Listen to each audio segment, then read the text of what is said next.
Well, I want to thank everybody for being here, and especially those who are behind me, but also equally important, those who are out in the field as we speak right now. We're in Somervell County dealing here with what is currently the largest fire in the state of Texas. I want to thank all of the officials who have responded so prolifically and so rapidly to this fire, as well as to the volunteers and to the local residents, all of whom have come together to respond in a very strong and meaningful way to help those who were endangered, to help do everything they possibly can to bring a level of containment to this fire.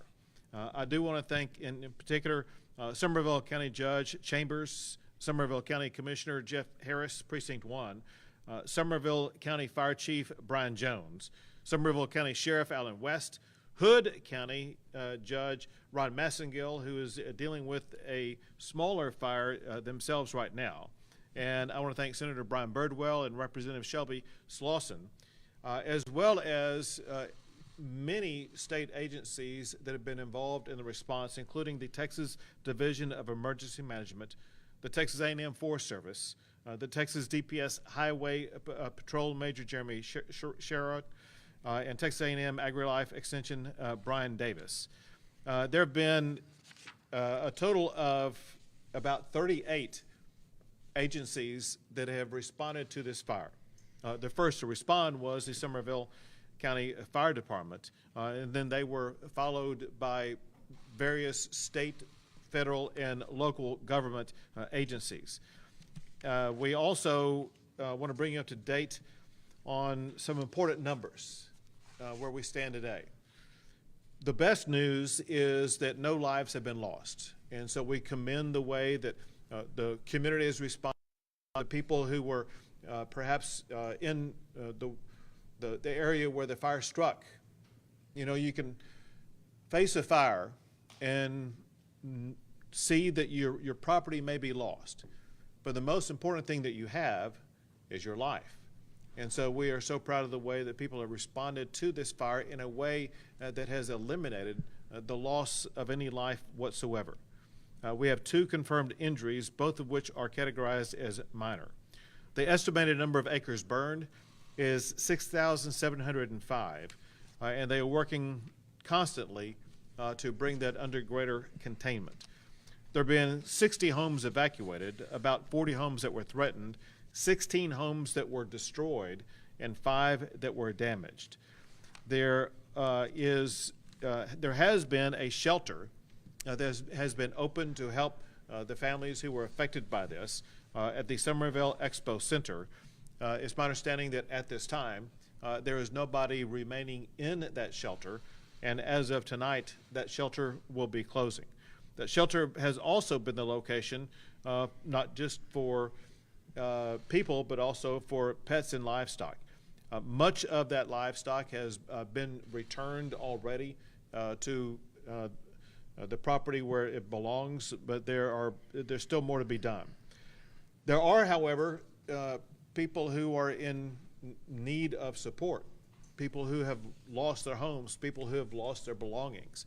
And in typical Texas fashion, there are many people who are stepping up to help out those in need. An entity that is here that is helping out is the Red Cross.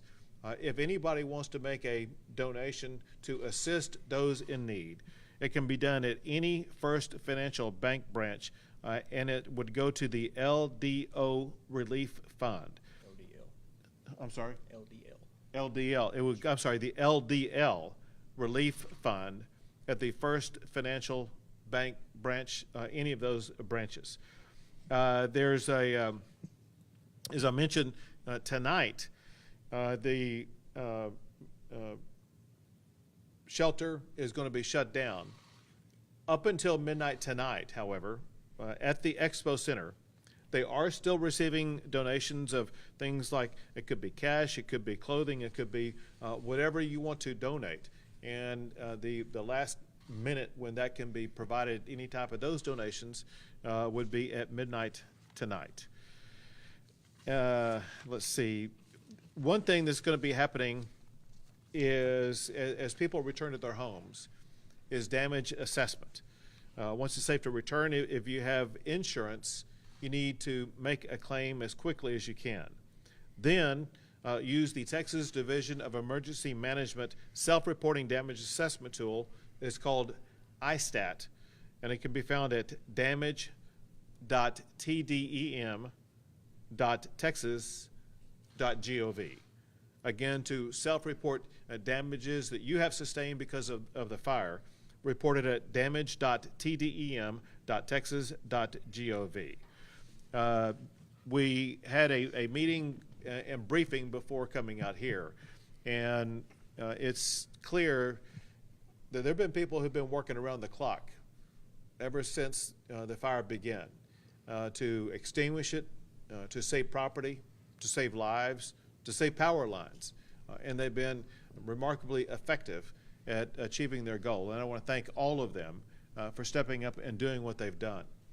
The magnitude of this calls for a disaster declaration that I'm about to sign.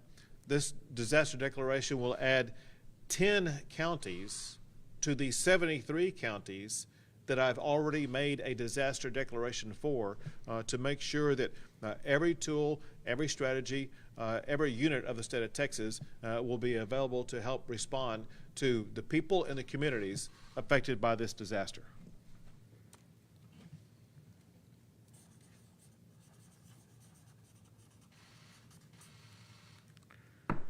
So this today effectively adds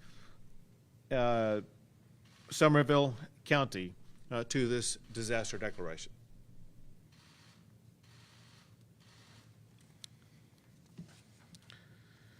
And now I'd like to call upon the man who's been involved in this the whole time. And I want to thank you, Judge, for everything that you've done. And that is the Somerville County Judge Chambers.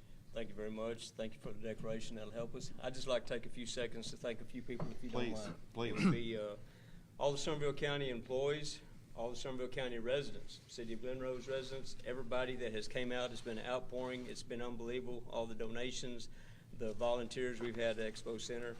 GRISD, where you're located right here today. They've had a lot going on their plate today, but they've been able to accommodate us, take care of us. Glen Rose Medical Clinic right behind us here. They have taken care of folks out at the scene, Loco Coyote. They have been giving IVs. They've been making sure people are hydrated, emergency response. Texas Department of Emergency Management, Mr. Kidd, Chief Kidd, thank you very much, and all your crew, Nathan, the whole group, Paul, everybody's been great to work with. I appreciate when I called, I received the help. Texas A&M Forest Service, and then of course all the forestry service that have been here. You've seen, as you see in the parking lot here today, we have from all over the country folks that are here helping us.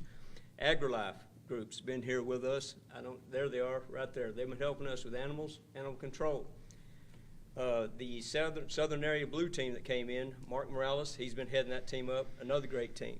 American Red Cross, they've been with us since I believe Tuesday when this first started.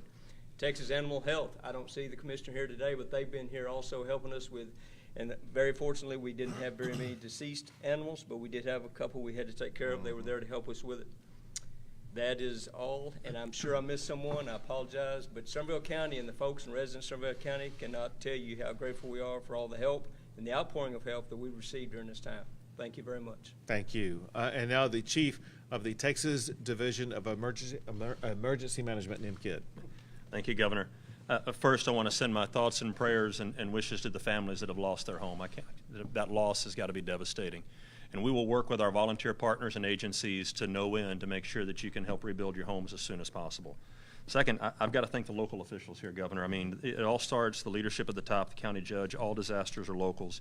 And Judge Chambers and his team, the Fire Chief Brian Jones, have done a great job here of not waiting too long to call for assistance. We see this a lot, where a community thinks they can handle this with their resources, but the conditions right now are just such that any fire, any spark is off to the races, and we've got to get on this as quick as we can. We are not out of fire season. We still have a long way to go in fire season, and we are committed to providing the resources to our local partners to make sure that whenever they call, we answer that call and we send in everything that we have to support them. Thank you. Very good. Thank you. We'll be happy to take a few questions. What is the level of containment? Apologies if that was said earlier. And what's the fire notice this throughout the week, especially considering we don't see any rain? Sure. Do we want to call on the fire chief to answer that? Yeah. We'll have the fire chief answer that. Yep. If you step up to the mic. Here you go.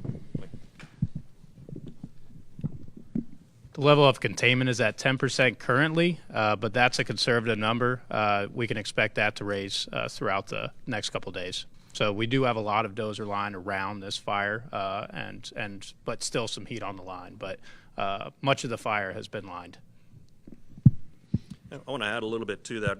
You know, Chief Anderson and his team, in support of the local partners here, are doing everything they can to make sure that there is enough fire line built around the existing fire. I got to tell you, weather conditions over the next couple of days are going to be trying to make that fire escape.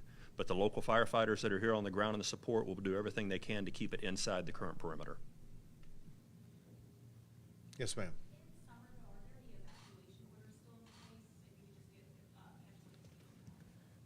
They've always been voluntary. We've had lots of assistance with our sheriff's department and DPS, which I didn't thank DPS. Sorry about that. Thank you all very much.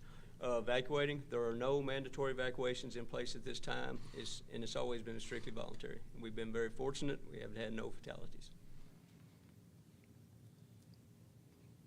On that note, is there anything the general public can do to assist the efforts are ongoing? Is there anything they can do to kind of make this job a little bit easier than it has been?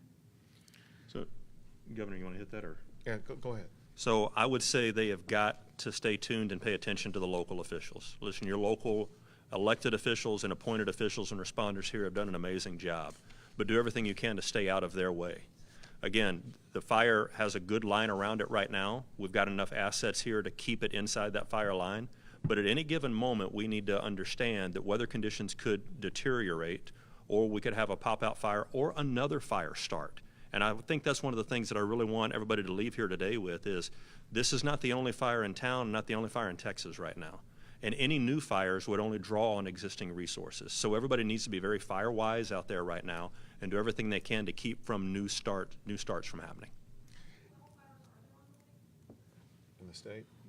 What you got, Al, or what's your number? Well, since January, we've responded to 6,809 wildfires. Over the past 7 days, we've responded to 205 wildfires. So as Chief Kidd says, it's evolving because of the weather and the drought. So we need to be very vigilant, very watchful. Great. Any other questions?